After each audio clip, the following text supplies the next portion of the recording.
الله وبركاته.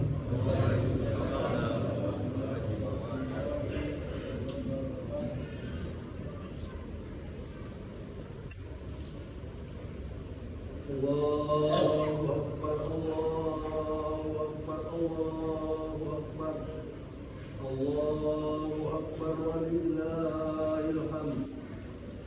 الله أكبر الله أكبر الله أكبر الله أكبر ولله الحمد. الحمد لله الحمد لله الذي جعل عبادة الله من شرائع الله. أشهد أن لا إله إلا الله وأشهد أن محمدا رسول الله. اللهم صل وسلم على رسول الله نبي محمد وعلى آله وصحبه أجمعين. أما بعد فيا عباد الله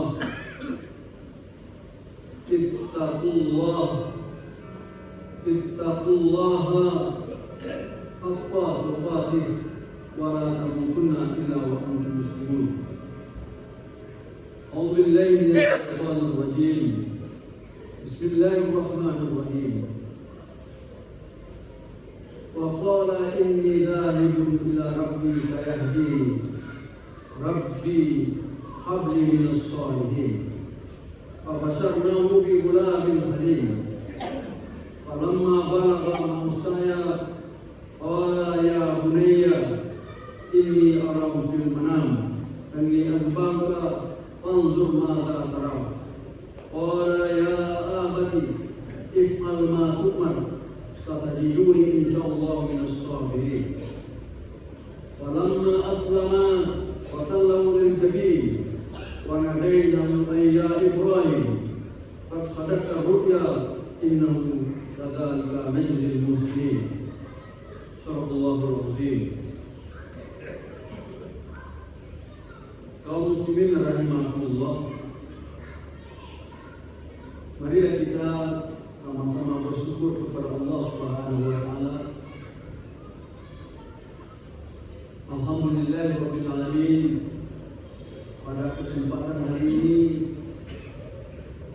kita bersama-sama melaksanakan salat Idul Adha dan dilanjutkan dengan sama-sama mendengarkan khutbah. Salawat dan salam untuk junjungan kita Nabi besar Muhammad sallallahu alaihi wasallam. Kaum muslimin jamaah hari raya Adha yang berbahagia. Pada hari ini kita kembali dengan puji dan syukur kepada Allah Subhanahu wa taala. Alhamdulillah kita berada dalam keadaan sehat walafiat dan senantiasa berdoa kepada Allah agar kesehatan selalu kita miliki di bawah lindungan Allah Subhanahu wa taala. Amin ya rabbal alamin.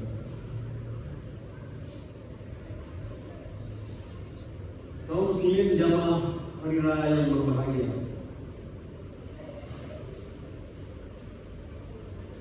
Pada hari ini kita kembali mengingat peristiwa yang pernah dilakukan oleh Nabi kita Nabi Ibrahim alaihissalam. Peristiwa yang kita kenal adalah usia Nabi Ibrahim sudah lanjut. Disebutkan usia lebih kurang 86 tahun.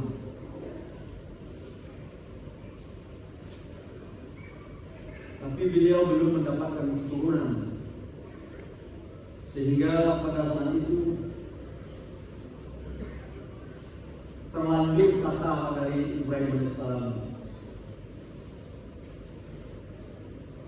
Andai kata Allah Subhanahu wa taala memberiku keturunan, seandainya Allah memberi petunjuk,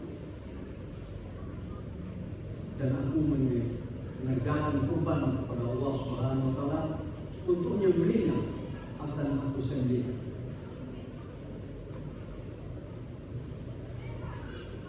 Terlanjurnya menurut Ibrahim alaihissalam, nah sebelumnya Nabi Ibrahim alaihissalam sudah pernah mengorbankan penyembelihan unta 100 unta pada jalan Allah Subhanahu wa taala.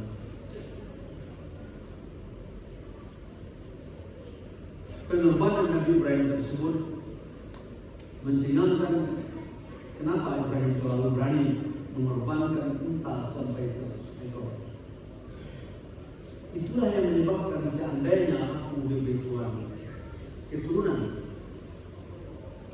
Allah perintahkan aku untuk menyembelihnya akan aku sendiri. Seperti orang Minang, boleh kita dorong ambil pada kaki tertaruh ini tuntunannya. Kaum muslimin jamaah Allah,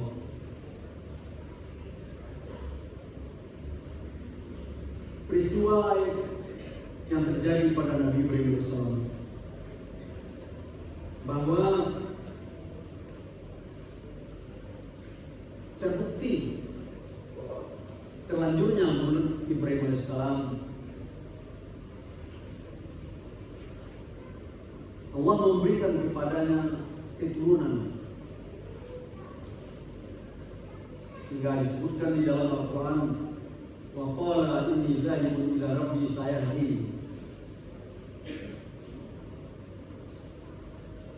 Ya Tuhan, saya bermunajat kepadamu supaya saya diberi hidayah dan petunjuk dari Allah Subhanahu wa taala. Keteguhan dan kekokohan Ibrahim alaihissalam dengan terlanjur mulutnya itu, dia bermimpi bahwa diberikan keturunan oleh Allah Subhanahu wa taala. Kaum muslimin, kita ketahui dalam ayat Al-Quran ada orang berkeluarga, anaknya perempuan semua, ada yang berkeluarga anaknya laki-laki semua, ada juga berkeluarga takdir Allah mendapat keturunan, dan ada yang tidak mendapat keturunan dari Allah Subhanahu wa taala, yang disebut dalam bahasa Arab bahwa hakim dia mandul. Itu adalah ketentuan dan takdir Allah Subhanahu wa taala. Ibrahim dalam mensyukurkan diri kepada Allah Subhanahu wa taala karena sudah diberi hidayah dalam hidupnya, dia mendapatkan keturunan.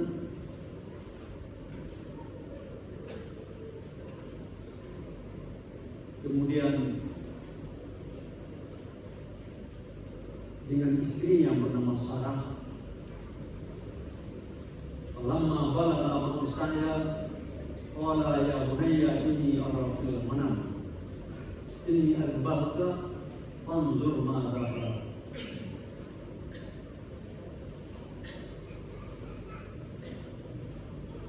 Dia bermimpi, mimpi yang itu dilanjutkan dengan kehamilan Sarah istri, sehingga dalam ayat dikatakan falamma balagha amru saya.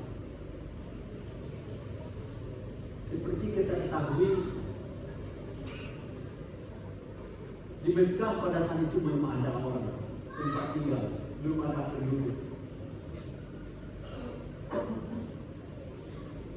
Istri yang Sarah sudah melahirkan anak yang disebut dengan Ismail alaihissalam.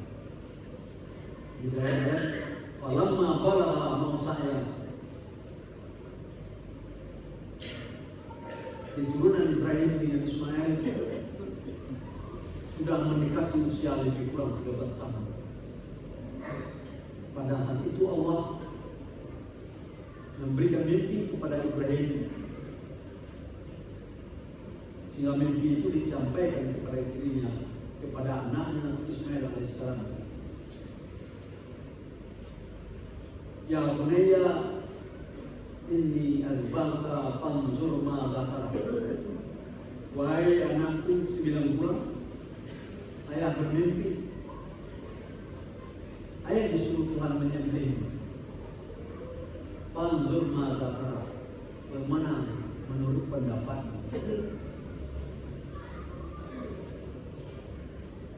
Tidak sekonyong-konyong Allah melakukan perintah itu kepada Ismail,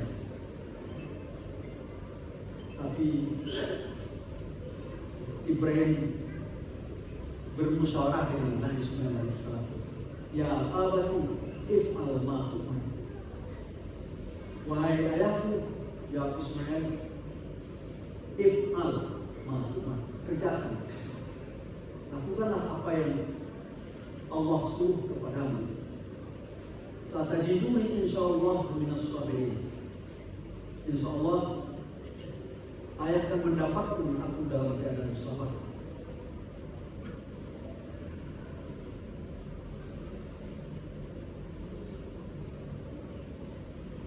Itulah semula Nabi Ibrahim ditempatkan Allah di Mekah yang belum berpenghuni. Ismail sudah mendekati usia remaja. Dalam hadis disebutkan lebih kurang usia 12 tahun. Nabi Ibrahim mengajak istrinya Sarah ke Mekah. Sampai di kota Mekah, maka Ismail ditinggalkan di sebuah pohon kayu dekat Zamzam yang sekarang tidak ada lagi pohon kayu.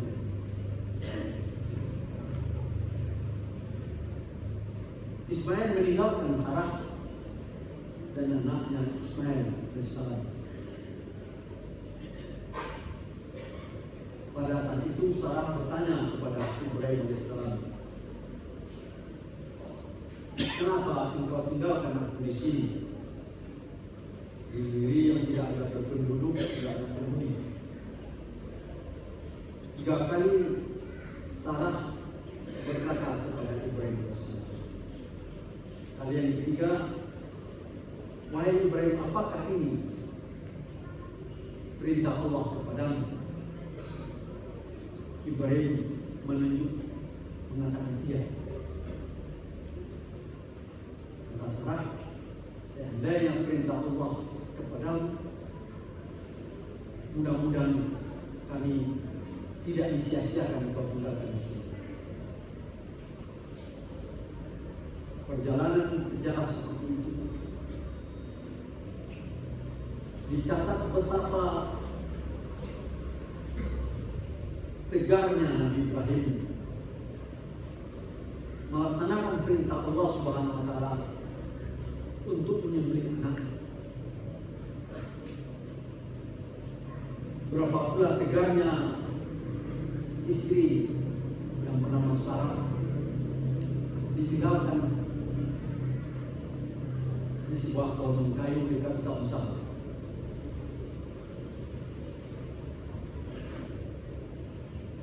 Musyawarah Ibrahim dengan Ismail dan musyawarah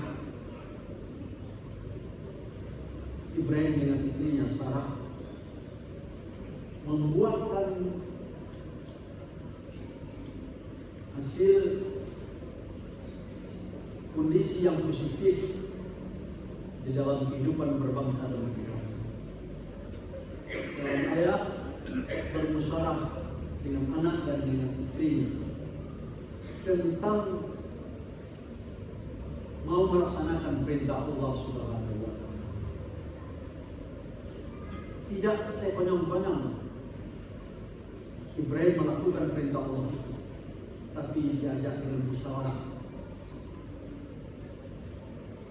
Falamma aslama wa tallahu lil jabin. Tatkala kedua setelah berserah diri kepada Allah, Nabi Ibrahim dan Ismail juga berserah diri.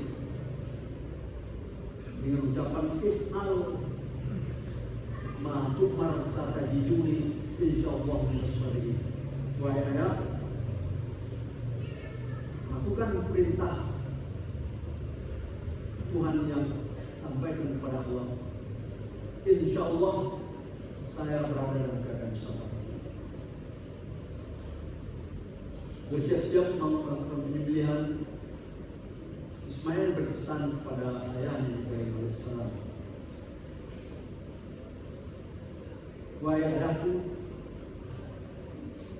sebelum dilakukan penyembelihan itu, hendakkan pipi saya ke tanah bawah sehingga ayah tidak melihat waktu penyembelihan itu. Itu dalam ayat falamma aslama wa tallahu lil jahim, surah As-Saffat. Tatkala Ibrahim berserah diri, kepada Allah SWT dan anaknya,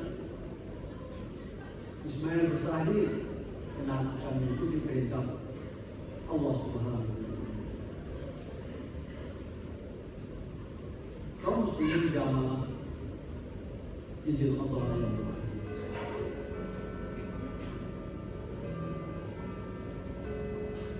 kisah Nabi Ibrahim alaihissalam dicantumkan di dalam Al-Quran surat As-Saffat seperti ayat yang saya sebutkan tadi. La inni dhaibun ila rabbi sayahdini. Saya bermunajat kepada Tuhan supaya saya diberi hidayah.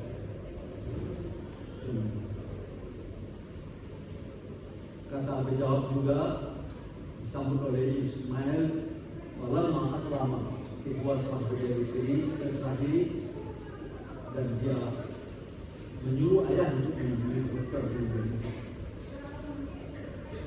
Kaum muslimin jamaah Idul Adha yang berbahagia, peristiwa pemilihan Ibrahim terhadap anak Ismail alaihissalam yang dicantumkan di dalam Al-Quran seperti ayat yang saya sebutkan tadi menjadi motivasi sesungguhnya bagi kita orang Islam bahwa kita orang Islam seperti pesan Jibril kepada Nabi Muhammad SAW, ya Muhammad, isma cita fa innaka maitun. Hiduplah semau kamu, tapi ingat kamu akan mati. Tidak ada orang hidup selama di dunia. Pesan Jibril yang kedua, Habib masyita fa innaka mufarridun. Cintailah apa yang kamu cintai. Cinta harta, cinta anak, cinta pangkat dan lain sebagainya. Tapi ingat, wa anta mufarridun, kamu akan berpisah dengan dia. Tidak ada cinta yang abadi yang selamanya. Seperti kita ketahui, waktu kita mengantarkan jenazah ke makam berkuburan, tidak ada yang kekal bersama jenazah. Kain kafannya, keluarganya sudah pergi semuanya. Yang tinggal adalah amal saleh yang diulang. Yang seperti kata Rasulullah SAW, zaman Ibnu Adam in qata amaluhu illa min salat. Kalau manusia sudah meninggal dunia, tidak ada yang kekal kecuali tiga. Pertama, sedekah jariyah, wakaf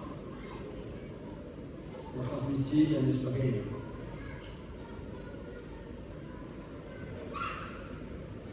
Yang kedua, ilmu yang tafa'ul, ilmu yang diajarkan dan bermanfaat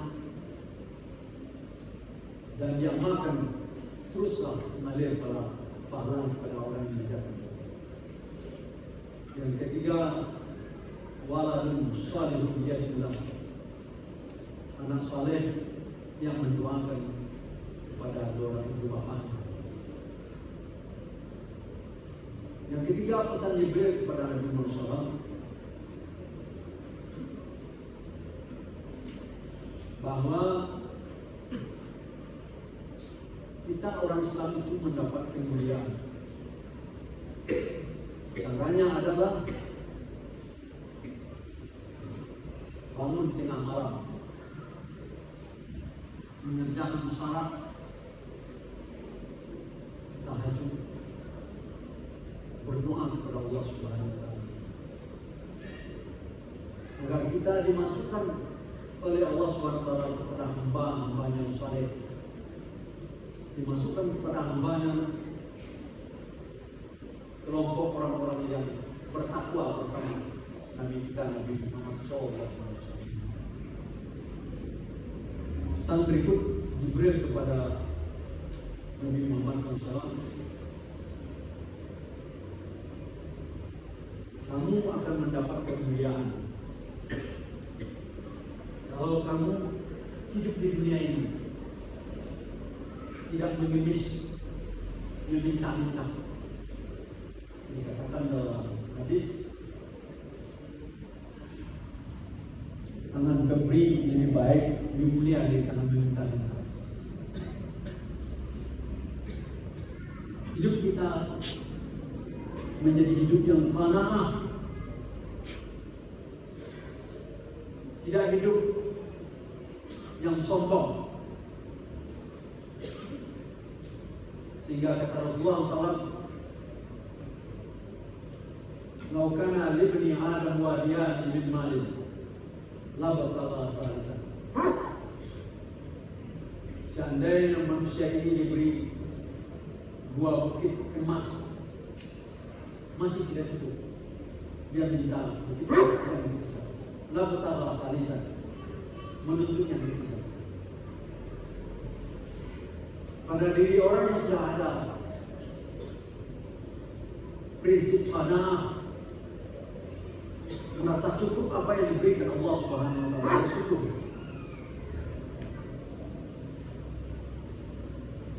Dia tidak meminta lebih dari cukup yang diberikan Allah Subhanahu wa Ta'ala. Sifat qanaah. Tidak memiliki sifat qanaah itulah dimiliki oleh saudara sebagian kita, sehingga membawanya kepada perbuatan terlarang, membawa kepada perbuatan korupsi dan sebagainya. Kaum muslimin jamaah hari raya yang berbahagia, peristiwa penyembelihan Ibrahim terhadap anaknya Ismail seperti dikatakan oleh hadis, "Man kana lahu sa'atun falam yudai fala yaqban." Dan hadis lain, "Wa man kana lahu sa'atun fala yuhajj in mata yahudiyan nasraniyan aw yahudiyan." Orang punya kemampuan untuk melaksanakan haji, tapi tidak mau melaksanakan haji. Kalau dia meninggal dunia, kata Rasulullah, maka dia meninggal seperti orang Yahudi, Nasrani atau Majusi. Seiring dengan itu kata Rasulullah, "Man kana lahu sa'atun fala yudai fala yaqrubanna musallam." Orang yang punya kecukupan, mampu dia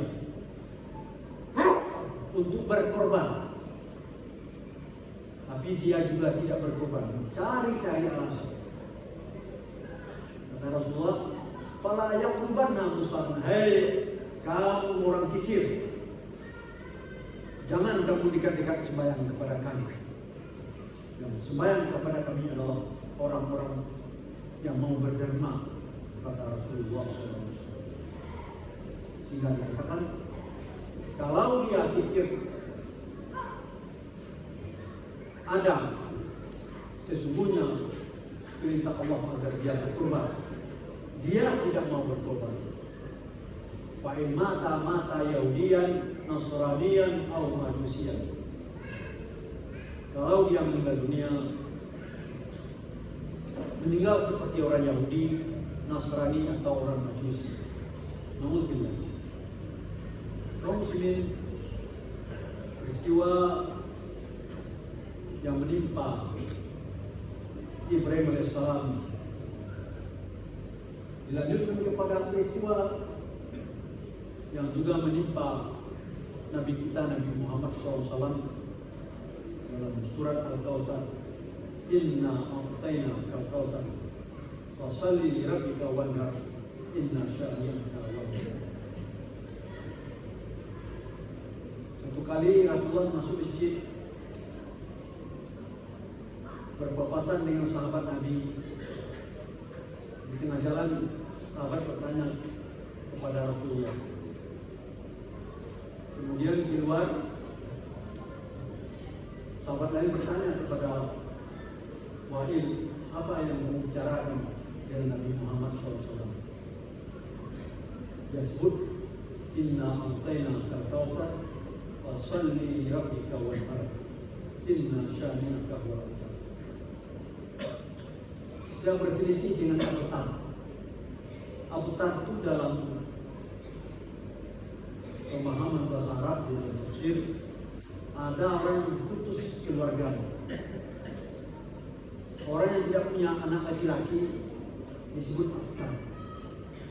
Nabi Muhammad berutus mulai Qasim, kemudian 3 anak laki-laki, kemudian anak perempuannya 4, dan itu meninggal waktu masih kecil. Siapa itu Abtar? Kata sahabat, itu Muhammad. Anaknya sudah meninggal dunia. Anak laki-laki sudah meninggal dunia disebut dengan Abtar. Disebutkan dalam ayat, Inna syani'aka wal-abtar. Sesungguhnya memberi Allah kepada kita banyak pemberian. Dengan banyak pemberian itu, fasalli li rabbika wanhar, salatlah dan berkorban. Itulah pesan Jibril kepada Nabi Muhammad SAW. Isma syi'ta fa innaka maitun. Hiduplah semau kamu, diingat kamu akan mati. Tidak ada yang hidup selamanya.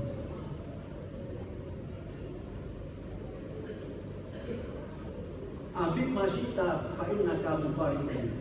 Cintailah semau kamu, cinta harta, cinta anak, cinta pangkat, cintailah. Fa innaka mufariqun, dan kamu akan berpisah dengan dia. Tidak ada yang abadi.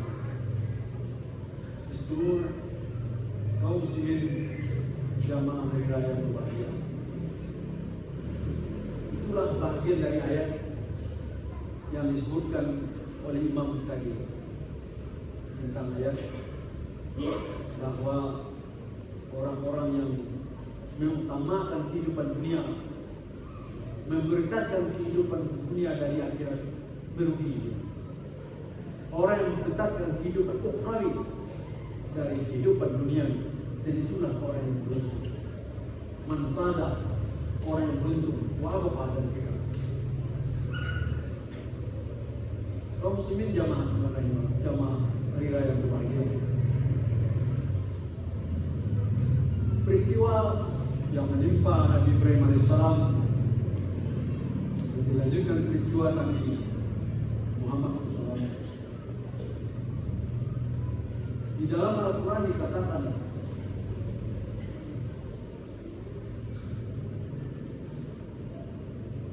kita belajar dan membaca sekarang. Ibrahim alaihissalam ayahnya adalah seorang penyembah berhala. Terjadilah diskusi antara Ibrahim dengan ayahnya bernama Azar. Wahai ayahku, kenapa kamu menyembah berhala? Karena sudah berapa kali dia anjurkan oleh Ibrahim kepada ayahnya Azar agar meninggalkan penyembahan berhala. Sama dengan Nabi Muhammad SAW. Waktu Nabi Muhammad dilepas oleh istrinya Khadijah, disiapkan kurma, roti, air untuk pergi ke Gua Hira. Sekeliling Ka'bah itu ada orang menyembah berhala. Orang membuat berhala, dicantik-cantikkan berhala. Itu yang dilalui Rasulullah SAW waktu pergi ke Gua Hira. Satu kali tidak diketahui oleh orang-orang kafir Quraisy, maka berhala-berhala itu dirobohkan oleh Rasulullah SAW. Seperti di masa Nabi Ibrahim, berhala-berhala itu dirobohkan oleh Ibrahim alaihissalam. Pada saat itulah ayah Ibrahim bernama Azar. Apakah kamu yang mengerjakan penghancuran berhala-berhala ini? Terjadilah diskusi antara Ibrahim dengan ayahnya Azar. Anta Hazar, apakah engkau yang mengerjakan ini? Kata Ibrahim, bagaimana? Yang mengerjakannya adalah patung-patung besar. Dijawab oleh ayah, mana mungkin patung besar menghancurkan patung kecil?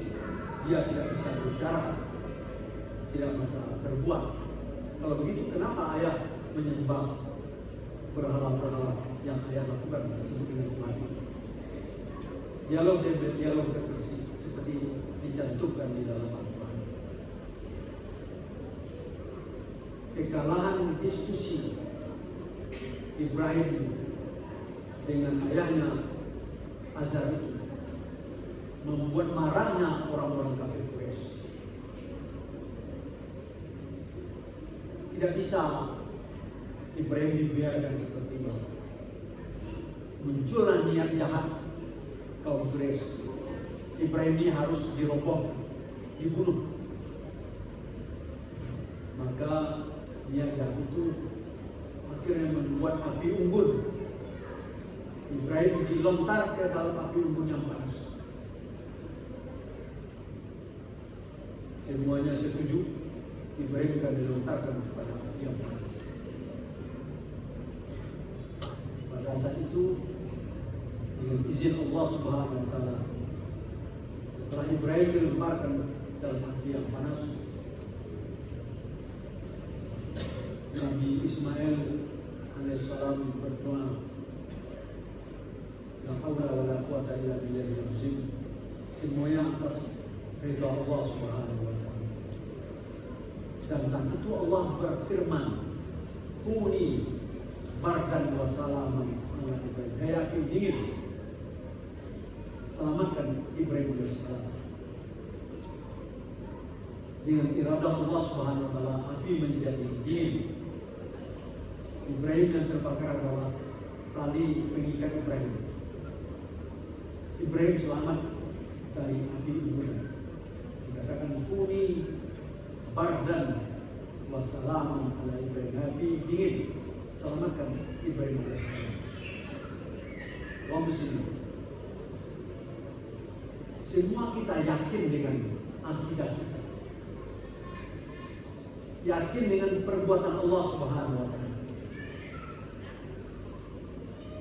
Idza aradallahu syai'an an yaqula lahu kun fayakun. Kalau Allah menghendaki sesuatu, cukup Tuhan mengatakan kun fayakun. Ya, api dingin. Selamatkan Ibrahim, selamatkan. Toh kita juga akan berpulang ke rahmatullah. Tidak ada orang di masjid ini yang berani tunjuk tangan saya hidup selama. Tidak ada. Semuanya kita mengaku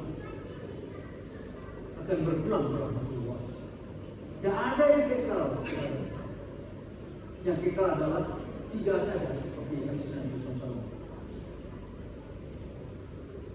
Sedekah jariyah atau wakaf, ilmu yang bermanfaat yang diajarkan, anak saleh yang mendoakan. Itu yang ada pada kita di alam barzakh. Justru dialog antara orang filosof dengan orang tasawuf. Filosof setelah meninggal dunia habis, selesai, tidak ada cara itu. Tidak ada. Orang tasawuf tidak. Kita ini kan manusia. Manusia terdiri dari dua unsur, jasmani dan rohani. Di waktu ketika dikubur, tidak ada jasmani, yang ada tulang belulang. Kata filosof, kata tasawuf di antaranya Al-Ghazali mengatakan bahwa manusia itu ada unsur jasmani dan unsur rohani. Unsur jasmani ya habis, tinggal tulang belulang. Tapi unsur rohani itu dikatakan wa man itu minal ilmi ila qalil. Saya tidak memberi kamu ilmu kecuali sedikit, yaitu soal ruh. Ar-ruh min amri rabbi. Roh itu urusan Tuhan. Berapa spesialisnya seorang dokter, tapi tidak tahu di mana letak roh, tidak bisa menjawab. Oleh sebab itu, keterbatasan ilmu, kemampuan akal pikiran membawa kita tunduk diri kepada Allah Subhanahu wa taala yang disebut dengan al-Islam, khudu' wa inqiyad, tunduk dan patuh pada perintah Allah Subhanahu wa taala. Tidak ada yang kita banggakan hidup di dunia. Kebanggaan hanya sementara. Bangga harta, bangga pangkat, bangga jabatan sementara. Akan terpisah dengan kita. Tidak ada yang kekal sama sekali. Yang kekal adalah amal saleh. Yang kekal adalah sedekah jariyah atau wakaf. Yang kekal adalah ilmu yang bermanfaat yang diajarkan. Yang kekal adalah anak yang mendoakan ibu bapa sewaktu dalam kubur dia berdoa, Allahumma fir lahum warhamhum. Ampunilah dosa ibu bapa. Kasihan keduanya sebenarnya, keduanya masih kami waktu. Justru dikatakan sering Rasulullah mengatakan aksir zikra hazil ladat ya'nil maut. Perbanyaklah oleh kamu mengingat segala yang menghapuskan kesenangan. Apa yang menghapuskan kesenangan? Mati. Tidak ada lagi setelah mati. Dan itu disuruh kita oleh Rasul banyak mengingat mati. Aksimu zikra hadil lazat yang mau perbanyak mengingat mati. Dengan innahu mahsus dzunub, dengan mengingat mati itu akan mengurangi dosamu untuk bertobat kepada Allah Subhanahu wa taala. Semoga hidup Allah ini bermakna kepada kita untuk menjadikan kita yang disampaikan di dalam hadis aksiru zikra hadil maut ya maut aksiru min az-zadi fa inna at-tariqa ba'id wa jaddidul muraqaba fa inna al-bahra amik wa akhlisul amala fa inna ila nasib. Perbanyaklah perbekalanmu. Fa inna tariqa ba'idun, jalan jauh yang akan kamu tuju. Sudah masuk kubur lama dalam kubur. Sejak Nabi Adam, Nabi Muhammad, nenek, kakek kita masih dalam kubur. Fa inna tariqa ba'idun, jalan jauh yang akan dituju. Wa akhlisul amala fa inna ila nasib. Beramallah dengan ikhlas. Sesungguhnya Allah selalu memperhatikan kita. Perbuatan yang zahir yang nampak dan perbuatan yang tidak nampak, tetapi ada malaikat yang mencatat. Kaum muslimin, korban yang hari ini kita dengarkan dari 15 ekor sapi. Mudah-mudahan, wahai bapak ibu yang masih berkecukupan, jangan disimpan-simpan harta sehingga takut berkorban. Jangan. Kenapa? Karena akhirnya kau akan berpisah. Oleh sebab itu, kami syabin yang siwa isbi wa amina wa qad usijat akfanuhu wa huwa la yadri wa kam min syuyukhin tarjata bi ila umuri wa qad ruhiqat lisanu ila zulmat wa huwa la yadri. Berapa banyaknya orang tua-tua selalu meminta, ya Allah panjangkan umur kami, tetapi dia tidak sadar bahwa sesungguhnya dirinya sudah didekatkan ke liang kubur.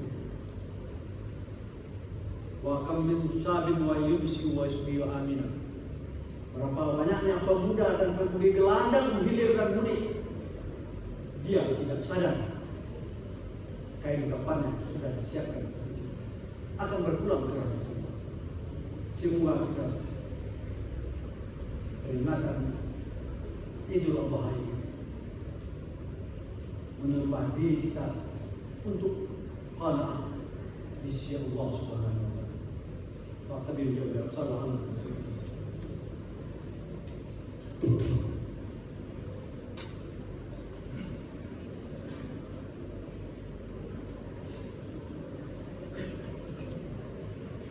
Alhamdulillah. Allahu Akbar, Allahu Akbar, Allahu Akbar. Allahu Akbar, Allahu Akbar, Allahu Akbar, walillahil hamd. Alhamdulillahirabbil alamin. Wassalatu wassalamu ala asyrafil anbiya'i wal mursalin wa ala alihi wa sahbihi. Amma ba'du fa ya ibadallah.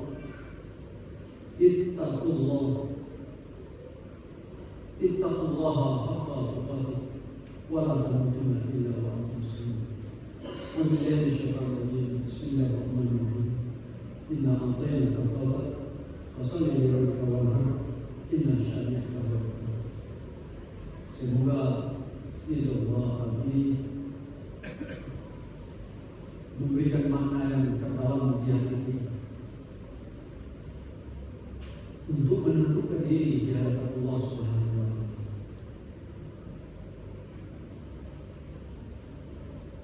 Kita bertambah yakin kita tidak ada di antara kita yang kita lakukan. Yang kita adalah amal saleh yang akan diperhitungkan dengan siratul mustaqim untuk bertimbang di hadapan Allah Subhanahu wa taala. Dan di sini beliau mengajarkan besar hari bertimbang dosa dan pahala. Memenyaman sekolah teratin khairiyah, memenyaman sekolah teratin syariah. Berbuat sedikit apapun mungkin tidak dilihat orang, tapi mereka akan dilihat baik. Berbuat sedikit apapun mungkin tidak dilihat orang, tapi mereka berkata, sama yakinlah kita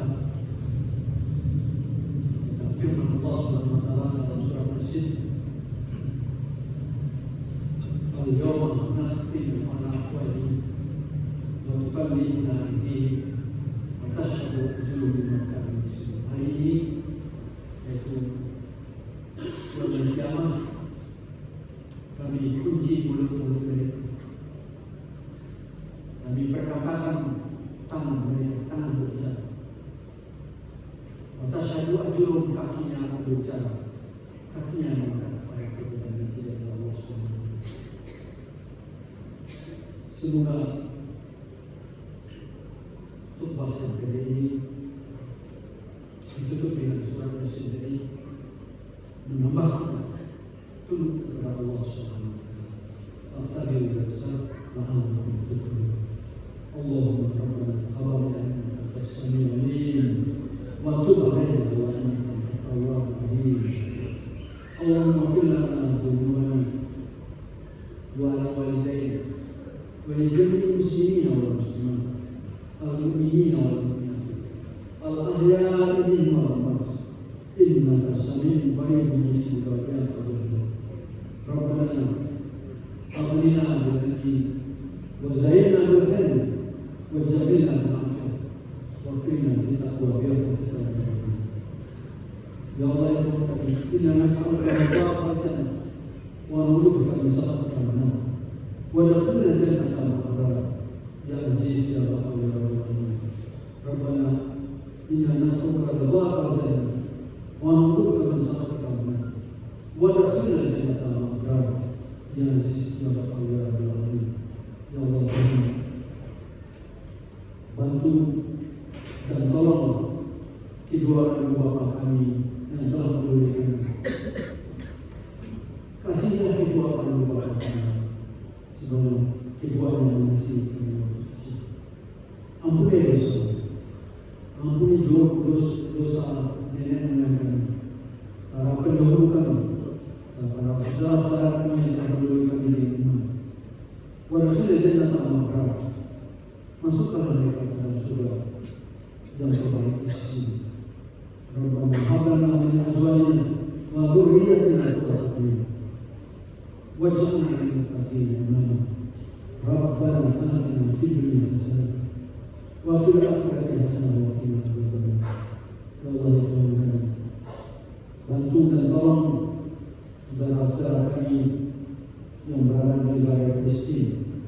Kuatkanlah motivasi, kuatkanlah iman dan kokohkan iman. Bantulah mereka dalam perjuangan. Ya Allah Tuhan, berilah saudara-saudara kami yang bersenang kemerdekaan. Bulatkanlah tekad orang-orang